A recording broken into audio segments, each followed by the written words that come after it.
Okay, real talk for a second. You know how people throw around the word powerful for everything? Oh, this CEO is powerful. This politician is powerful. This influencer has such a powerful platform. Let me tell you what actually powerful looks like. It's 4:30 in the morning, somewhere in the middle of the Pacific Ocean. The sun hasn't come up yet. The sea is running about 8 feet, not huge, but enough that a normal person would be grabbing the nearest railing and reconsidering their life choices. And on the flight deck of a Nimitz-class aircraft carrier, an FA-18 Super Hornet gets shot off a steam catapult at 165 miles per hour in about 2 seconds. Then another one. Then another one. The flight deck is the most dangerous work environment on the planet. On a good day, when nothing's going wrong, and there are 5,000 people making it work around the clock in the middle of an ocean, sustained entirely by the systems running on a nuclear reactor the size of a studio apartment. The ship is 1,092 feet long. That's longer than the Empire State Building is tall. It displaces 100,000 tons. It costs $13 billion. And somewhere at the very top of this entire operation, not physically at the top, but at the top in every way that matters, there's one person. One person whose name is on everything that happens on this ship, good or bad, day or night, their watch or not their watch. The captain. Here's how you get there and what it actually costs when you do.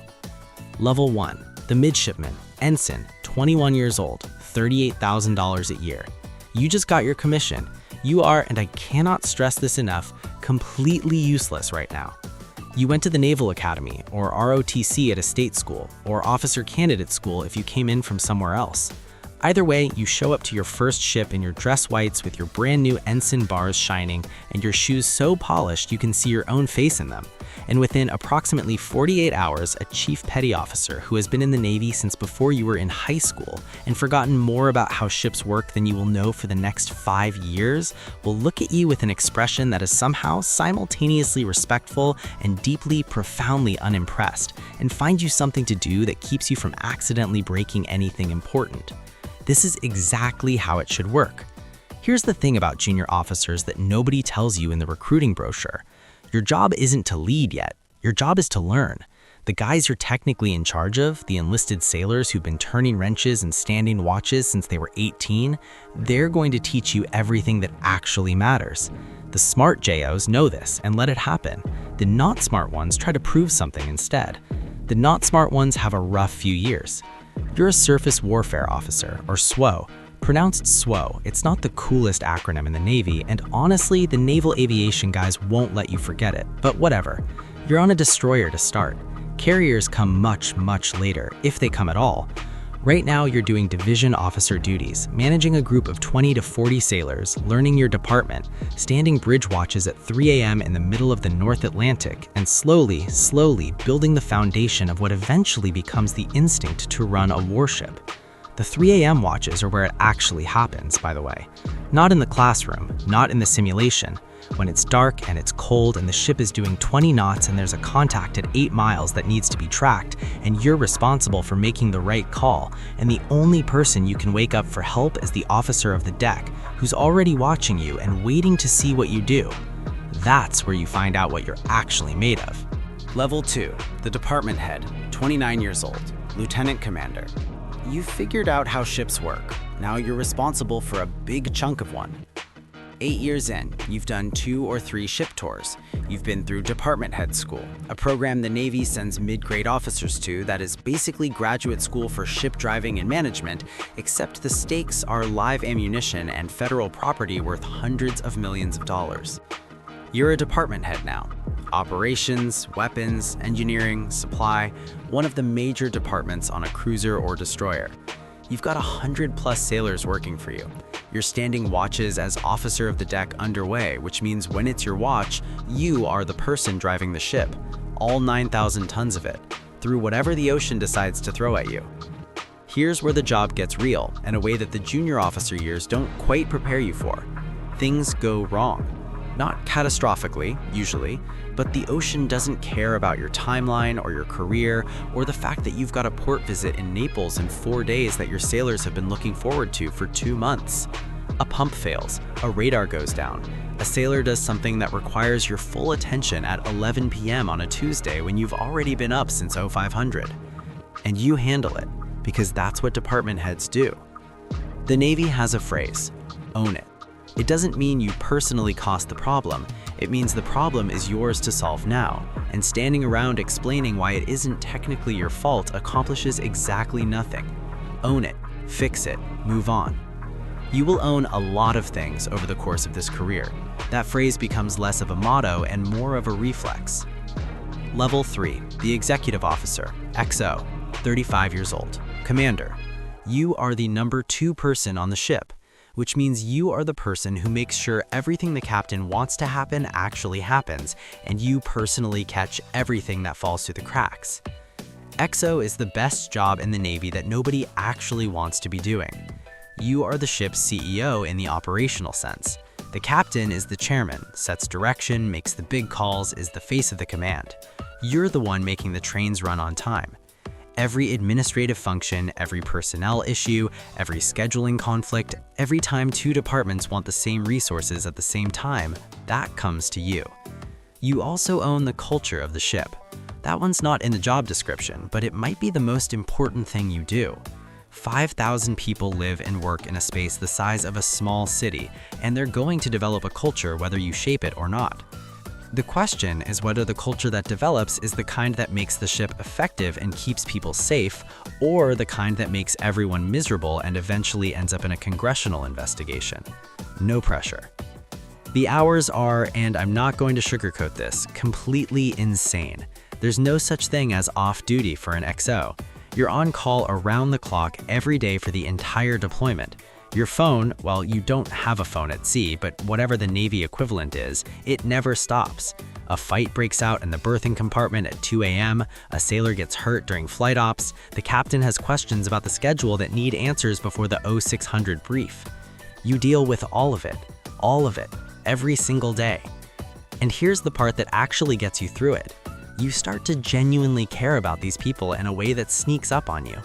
Not in some TV movie way, but 5,000 sailors is 5,000 human beings with families and problems and potential, and somewhere in the middle of the XO tour you stop thinking about the head count and start seeing the individuals.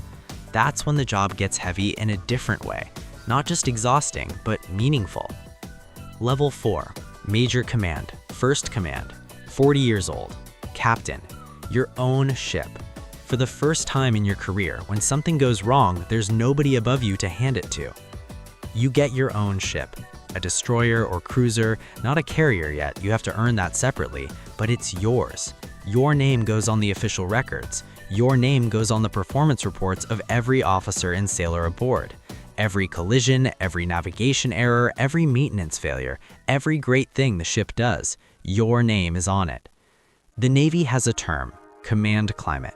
It means the culture you create as commanding officer, and what every new CO discovers within about the first 30 days is that the command climate starts forming the minute you take the con, based almost entirely on what you do when the first thing goes wrong. Because something always goes wrong. The ship doesn't give you a honeymoon period. Maybe it's a navigation incident, nothing serious, but the ship comes closer to a shoal than it should have on a nighttime transit, and you have to write the report. Maybe a sailor gets arrested in port, and you have to make the call about what happens to their career. Maybe the engineering plant throws a fault that takes your main propulsion offline for 12 hours, and now you're dead in the water in a sea lane, and you have to notify fleet and manage the repair and communicate with your anxious crew all at the same time. What you do in that first incident, how you handle the pressure, whether you maintain your composure, whether you're honest in the reporting, whether you take care of the people involved while also holding the right people accountable, that sets the tone for everything that follows. Word travels fast on a ship. 5 minutes after you handle that first crisis, there are 100 conversations happening about what you did and how you did it. You don't hear those conversations. They're happening anyway. Own the culture, or the culture owns you. That's not a metaphor. That's just how it works. Level 5, the Carrier Aviation Commander, the CAG, 43 years old, the aviation side. Before you can command a carrier, you need to understand what a carrier actually does. This is where you find out. Here's where it gets interesting for the guys on the path to carrier command specifically.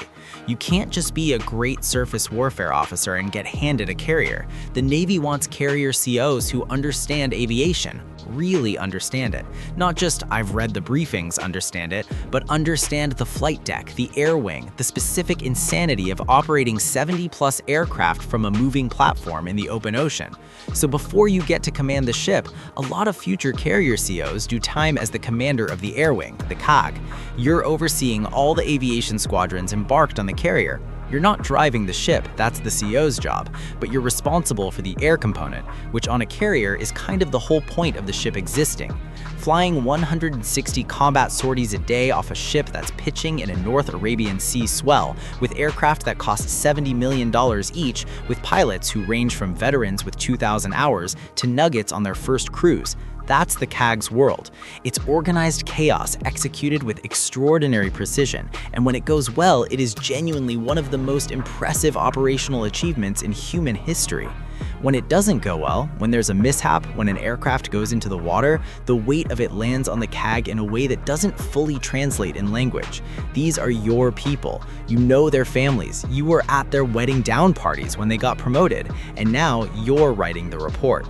The carrier CO who has been CAG brings something into the command tour that the ones who haven't been CAG don't quite have.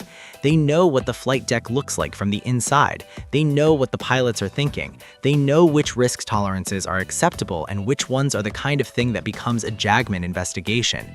That knowledge is part of what makes carrier command possible. Level 6, the aircraft captain, 47 years old, $180,000 a year, 5,000 people.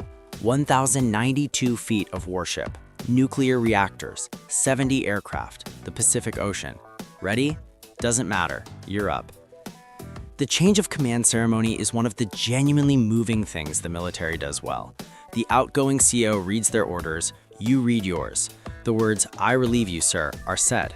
And in that moment, genuinely, not metaphorically, the responsibility for everything that is about to happen transfers. 5,000 people just became your people. The nuclear reactors powering the ship just became your reactors. The 70 aircraft on the flight deck just became your aircraft. The operations tempo, the maintenance backlog, the sailor who's been having trouble at home, the division that's been underperforming, the catapult system that needs a bearing replacement. Yours. All of it. Right now. The carrier is awake 24 hours a day. Always. When it's deployed, it doesn't stop. The flight ops cycle runs day and night. The engineering spaces run continuously. The mess decks are serving food around the clock because with 5,000 people across rotating watch schedules, somebody always needs to eat. You sleep about 5 hours a night during heavy operations, and sleep is a generous term for what happens when you lie down knowing that the command duty officer has your number and will use it if anything crosses the threshold that requires your attention. Your day, on a day that qualifies as relatively normal, which is not most days, starts around 0500. Morning brief, flight deck status, engineering plant report, weather, intelligence update, operational requirements from the strike group commander, personnel issues that work their way up through the chain overnight. You have about 45 minutes of actual paperwork time before the day takes over completely. The thing that surprises most COs, the thing they didn't fully anticipate even with the XO tour and the major command tour, is how much of carrier command is about energy. Not your energy, though that matters, the ship's energy. The collective psychological state of 5,000 people who are 8 months from home, operating in a high-stress environment, sleeping in berthing compartments with 60 other people and looking, whether they know it or not, at the example you set every time you walk a passageway. You can feel when the ship is right and when it's not. There's a quality to it, something in the pace of the passageways, the sounds from the maintenance spaces, the jokes you overhear, the way the divisions conduct themselves during quarters. You develop a feel for it that can't really be taught. You either develop it or you don't. And if you don't, the deployment gets very long, very fast. The flight deck is where it all comes together. During flight ops, the flight deck is operating with a choreography that looks, from a distance, like controlled insanity. Jets moving, people in color-coded jerseys doing jobs that have been divided so specifically that the person in the yellow jersey who spots aircraft and the person in the red jersey who handles ordnance would never do each other's jobs, not because of bureaucracy, but because confusion on a flight deck costs lives. A Nimitz-class carrier can launch an aircraft every 20 seconds during surge operations, every 20 seconds, and recover them from an arrested landing at 150 miles per hour on a deck that's moving in 3 dimensions at a rate that keeps the cycle turning. There are 20 ways for any given evolution to go seriously wrong, and the only thing standing between routine and catastrophe is training and discipline and the culture you've built in the 47 years of life and 25 years of Navy service that got you to this chair. When it works, and it does work most of the time because these people are extraordinarily good at their jobs, it is one of the most impressive things humans have ever figured out how to do. When something goes wrong, the call comes to you. Always to you. 3 a.m. call, a sailor has collapsed on the mess decks. Medical is responding. Possible cardiac event. You're up, you're tracking. The ship's independent duty corpsman is working. If it escalates, you may need to divert to the nearest port, which means waking up the strike group commander, which means replanning the operational schedule, which means a cascade of decisions that starts from one sailor who is being worked on right now and ripples outward through the entire deployment plan. You wait for the update. The corpsman stabilizes him. He'll be medevaced off when the weather allows. You pass the word. You update the strike group commander as a courtesy. You don't go back to sleep. You sit with a cup of coffee and wait for the next thing. There's always a next thing. That's not a complaint. That's why you wanted this job. Closing, the thing they don't tell you. When people picture an aircraft carrier captain, they picture someone standing on the bridge, looking serious and saying decisive things into a radio.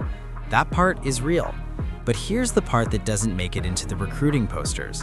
The job is, at its core, about 5,000 individual human beings, their readiness, their morale, their families back home who are counting the days.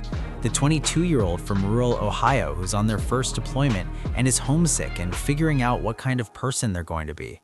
The chief petty officer who's seen it all and keeps their division running through sheer force of experience and personality. They're all on your ship. They're all, in some real sense, your responsibility. The carrier is nuclear powered. The aircraft cost more than most people will earn in a lifetime. The operational missions matter in ways that shape the geopolitical environment of an entire region. And underneath all of that, the job is fundamentally about those 5,000 people. Whether you've taken care of them, whether you've built something worth serving on, whether the culture of this ship, your ship, for however long the orders say it's yours, is the kind that makes people better at their jobs and better as human beings.